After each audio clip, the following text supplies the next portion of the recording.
In today's video, we are going to go over 4 different scenarios, 4 different examples, showing you what can be realistically accomplished through dividend growth investing. So no matter what your goal is to use passive income for, may it be to become 100% financially free, which is obviously the most difficult one, just to have more time to yourself, to set up your own business or work part-time to have more time with your family, or to retire early, right?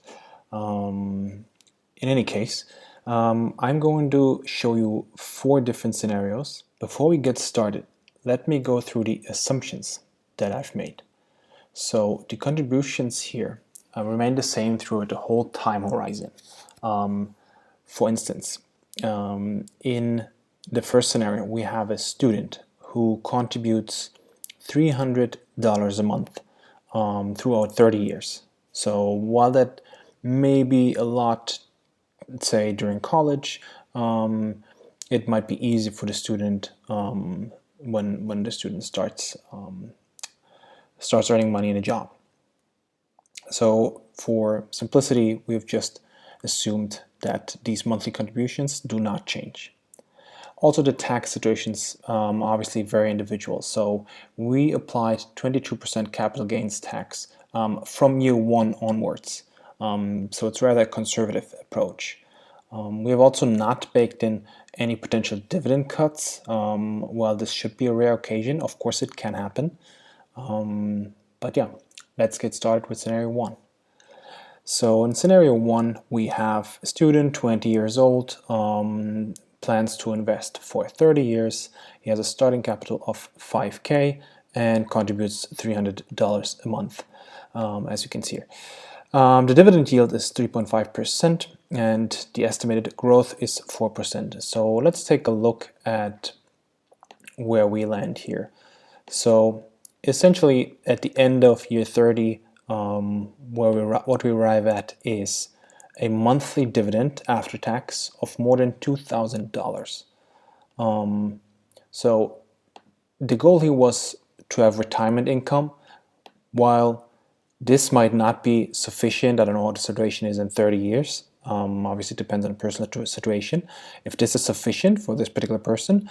But obviously, $2,000 a month in simple passive income, you don't have to work for this at all, is obviously great. Now, taking a look at the second scenario, we have an employee, 30 years old, and the goal is to work part-time, so 50% of the time. He wants to work. He wants to start this when he is 50, so investing for 20 years.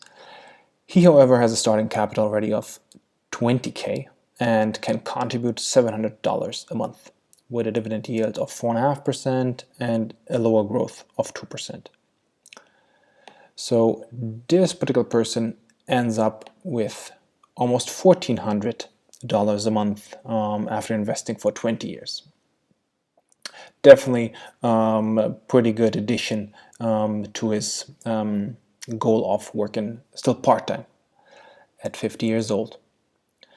And now we have the third scenario where we have a 40-year-old employee who wants to invest for a further 20 years and then retire at 60. So retire a bit early, and that person contributes $800 a month and has a starting capital of $60,000. This person ends up at $2.1K in dividends per month. So obviously, again, depends on the individual situation here of this person, if it's sufficient to retire. Obviously, at some point, this person will get a pension or something. But yeah, this is simple additional income of dividends that this person does not have to work for. And what I just want to highlight is, while we only look at a certain time horizon where we actively invest money every month, it obviously doesn't stop here, right? It doesn't stop here in year 20. Just because that person, just because this person starts then consuming the dividends, the dividend keeps growing, right? You are not, with this model, you are not selling your stocks. You're not selling your portfolio. So you just live off the dividend income. Your portfolio remains untouched. And now in the final scenario, we actually look at a couple that has a newborn child and they want to start investing for that child.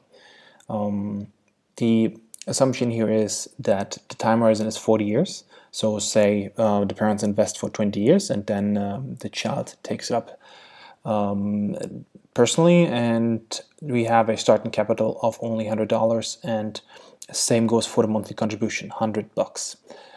Dividend yield is 3% and dividend growth is 4%. And let's take a look where we are after 40 years of just investing $100 a month. So after 40 years, we are at $1,750 every month in dividends post-tax. And just to show you the motivating factor here is just that the increments keep getting larger and larger. Obviously, every year the dividend keeps growing and you reinvest that larger amount, and so the snowball just keeps on growing. You can see here what steps are being taken. This is 800, and these are just the differences, right? This is just the increment. So it goes from 1400, 2.6, 5, 10. So obviously you can imagine where this goes if you invest even after that time frame. So these scenarios hopefully help you to understand what is possible based on different situations. And if you're now asking yourself if these assumptions in terms of dividend yield or dividend growth are even realistic, I can give you a few examples of stocks that have not just paid the dividend, but have grown the dividend for many, many years. So if you look at companies like 3M, right? 3M has a dividend yield of 3.1%. With a 5-year average growth rate of 7%, and they have been growing their dividend for 62 years. And then another household name, Coca-Cola, 3.3% dividend yield, 4.2% growth rate, been growing the dividend for 58 years. We have McDonald's at 2.3% yield, almost an 8% growth rate. We have Realty Income, a monthly paying real estate company, with a yield above 4% and a growth around 4% as well. Yeah, we even have, for example, the MSCI World High Dividend Yield ETF, so just an index fund if you don't want to go into particular stocks, which yields 3.2%. So I think these are definitely realistic scenarios that you can look at, and I just want to pass this on to you and just suggest to take a look at the calculator.